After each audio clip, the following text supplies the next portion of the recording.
सिवान संसदीय सीट से निर्दलीय भाग्य आजमा रही हैना साहब ने आज कई स्थानों का दौरा किया और अपने तूफानी दौरा के क्रम में हैना साहब ने कहा कि मेरी लड़ाई किसी से नहीं है और सिवान की जनता जाति धर्म मजहब से ऊपर उठ करके मुझे अपना आशीर्वाद दे रही है और इस बार मुझे जिता करके दिल्ली भेजेगी।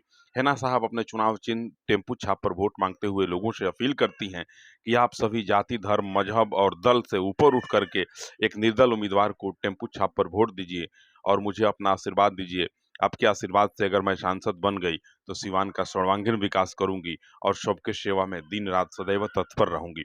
हैना साहब सबसे पहले जिला मुख्यालय स्थित गुरुद्वारा गई, जहां गुरुद्वारा में सिख संप्रदाय के लोगों के द्वारा हैना साहब का जोरदार ढंग से स्वागत किया गया, पुष्पमालाओं से स्वागत किया गया और उन्हें अपना आशीर्वाद दिया गया। इसके बाद जो है हैना साहब जिला मुख्यालय के कई मोहल्लों में गई, जहां डोर टू डोर भ्रमण चला और तूफानी दौरा के क्रम में हैना साहब ने कहा कि इस बार मेरी जीत निश्चित है। सिवान में तमाम लोग जाति धर्म मजहब और संप्रदाय से ऊपर उठ करके मुझे अपना आशीर्वाद देख रहे हैं। देखें आप किस प्रकार से हैना साहब का स्वागत हो रहा है और अपने संबोधन में हैना साहब क्या कह रही हैं। और सभी हमारे भाई बंधु और सभी यहाँ आए हुए सभी नौजवान,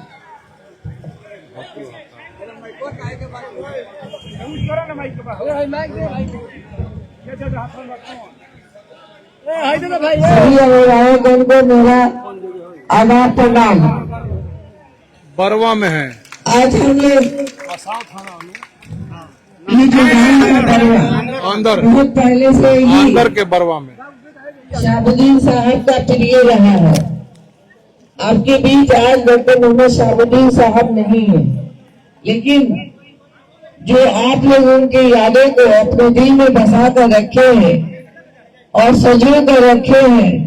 मुझे याद है कि मैं जब पहली दफा बरवा में आई थी 2014 में, तो बहुत सारे बुजुर्ग थे, अभिभावक, उन्होंने कहा था कि शहाबुद्दीन साहब यहाँ रहते हैं।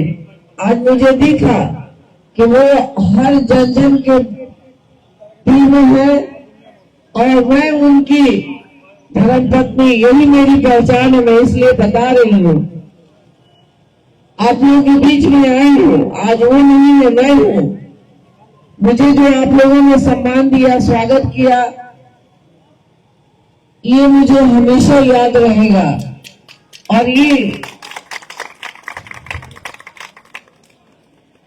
चुनावी दौर चल रहा है, समय का अभाव है।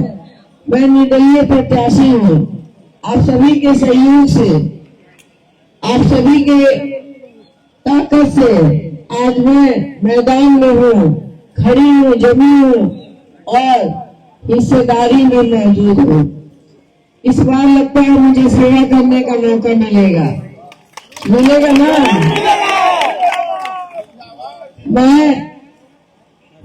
मैं नेता नहीं, मैं सेवक बनकर रहना चाहती हूँ और जन जन तक जाऊं, सभी के दुख सुख में शरीक हूँ और सभी के साथ मिलकर स्वयं को शिक्षित और विकसित करूं और विकास की जो गति रुकी हुई है उसे मैं आगे बढ़ाऊं।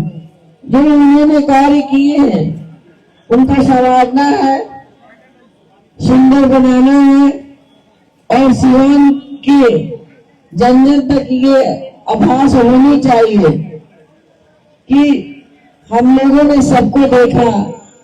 एक बार शहाबुद्दीन साहब की पत्नी को देखा जाए, क्या वो लक्षण है उनके में, वो चीज है कि वो उनके जैसे काम कर सके, सभी को लेकर चल सके। कोशिश हमारी है कि आप लोगों को शिकायत नहीं मिलेगी और मैं सिवान परिवार को अपना परिवार मानती हूँ। मैंने बहुत पहले ही कहा था, सिवान परिवार हमारा है। अगर कोई छोटा सा अंग बिखरा है तो जुड़ जाए।